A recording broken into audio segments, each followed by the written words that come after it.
the reigning, defending 155-pound champion of the UFC, the notorious Conor McGregor!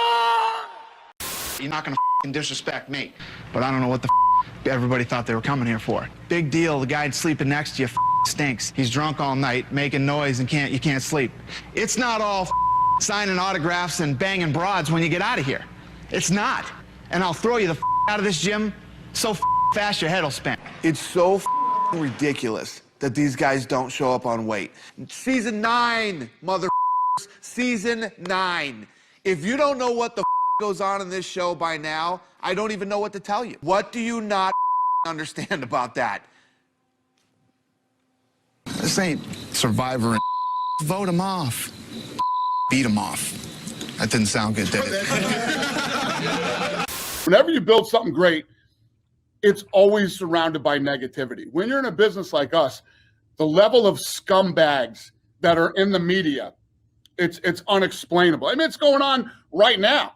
You have these scumbags out there that know nothing about the business, telling all the fighters, "Oh, you're all being underpaid. You're not being paid enough money. You're not this." It goes on every fucking day, and every media member that talks about fighter pay is a scumbag who is basically just out there trying to get attention, because they literally know nothing about the business or the pay or how any of this shit works. So it's all part of the game. It's just, that's who they are and that's what they do.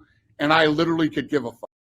The idiot Gary Shaw actually does an interview with the LA Times, okay? And he says that, we didn't do anything wrong. There's nothing wrong with paying a guy to stand up. We got no problem doing that. Yes, you scumbag. There is a problem with that. Think about this. Mandalay Bay and the Venetian both had betting on this.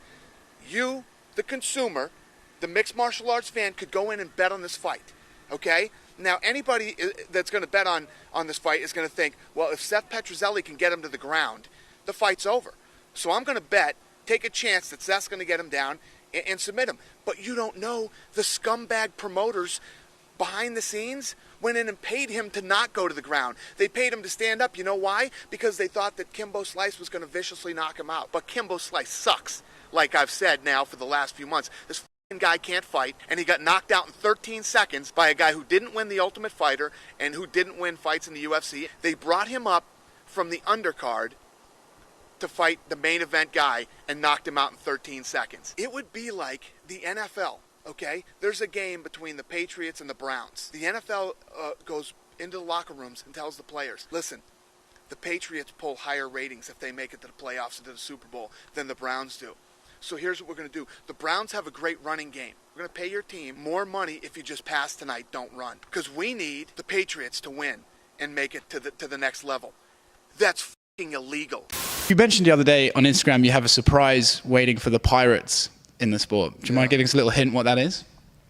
We've been one of the leagues that has been so proactive on piracy, and I love how cool and tough these guys act on social media. Because let me tell you what, we've caught a lot of people, and let me tell you what they do. They cry, and they cry and they beg not to be prosecuted and all this other stuff. So we just overcame a huge hurdle in the piracy world, and we're gonna catch some of these guys in 2021, and I look forward to the crying and the begging, and we'll see how tough they are when they get caught. Taking it personally by any chance? Not at all. I'm just saying, listen, you're a criminal. You're a criminal, and you want to, now I got guys. I love this one. Listen to this one. There's a guy right now who literally, after I said this thing, so if you go through my Instagram and look on all the comments, there's a guy saying, DM me if you want to get the fight this weekend. He's stealing people's information.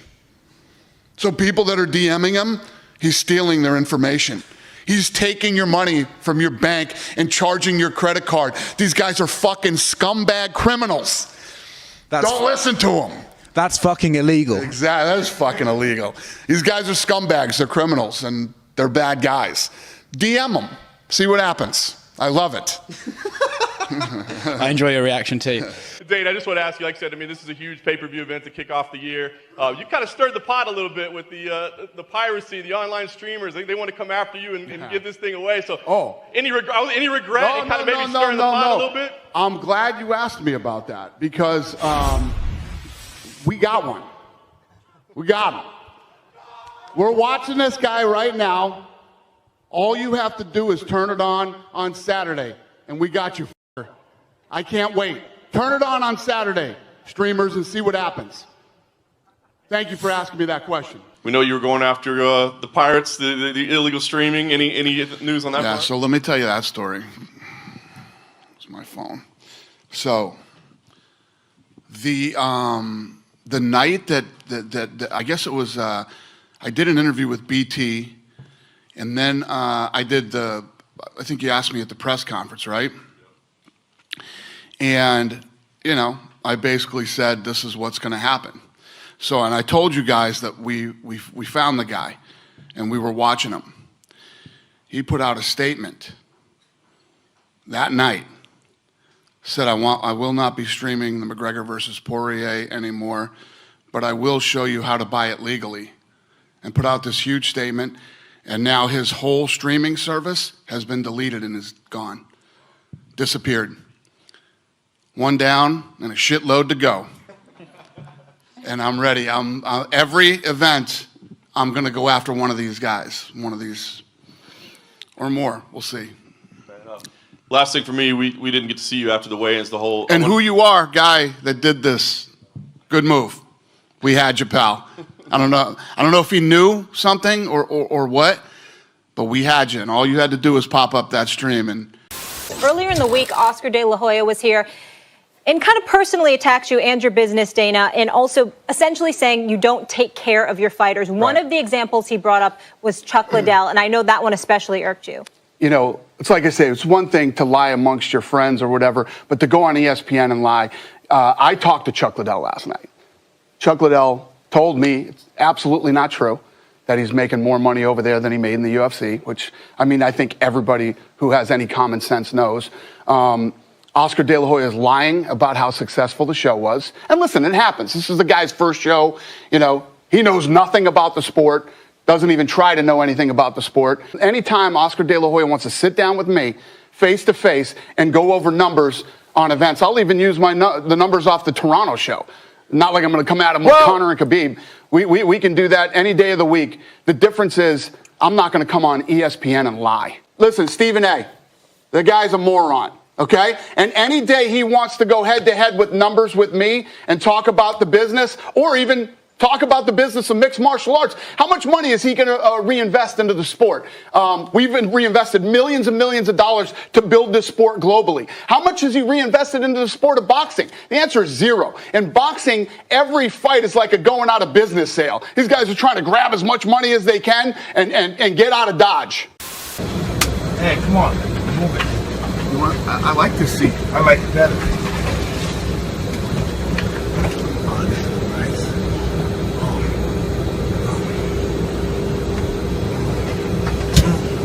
nice. Stephen Espinoza alleged that you guys have a clause in the contract that means you can take away the fighters' money if they say disparaging things about the company. I just wanted you to hear your reaction to that. Say that again to me. Stephen Espinoza tweeted that you guys have a clause in your contract that could take the fighters' purse away if they say something negative about the company. I just wanted to give you a chance to respond to that. That's not true. First of all, there's something in the contract for disparagement. Right. There's a disparagement clause in there that's in all of our contracts. Isn't that creepy looking little a lawyer? Isn't that creepy little fucking goofball a lawyer? Does he not know what disparagement means? If you disparage the company, I'm not even a fucking lawyer and I know the answer to that question. Yeah, it's disparagement. It'd be like if you came out and said, they never tested me. The UFC never tested me for the coronavirus. But if you came out and had something critical to say about the testing that was true, that wouldn't be disparagement. Tonight it was announced that Amanda Nunes... Fucking law school did he go to? I can't stand that fucking creep. Anyway, if you couldn't tell, go ahead. Is that based from the Mayweather-McGregor stuff? Is the what? Do you dislike him because of Mayweather-McGregor and the interactions you had? He's just a... Look at him. The creepy little dude. Amanda Nunes versus Felicia Spencer. What the fuck does he know about our contracts? No, you just hit me out of left field with this thing. What does that guy know about our contracts? And if you do, I thought that guy was a lawyer. Wasn't he De La Hoya's lawyer? I don't know either. Whatever.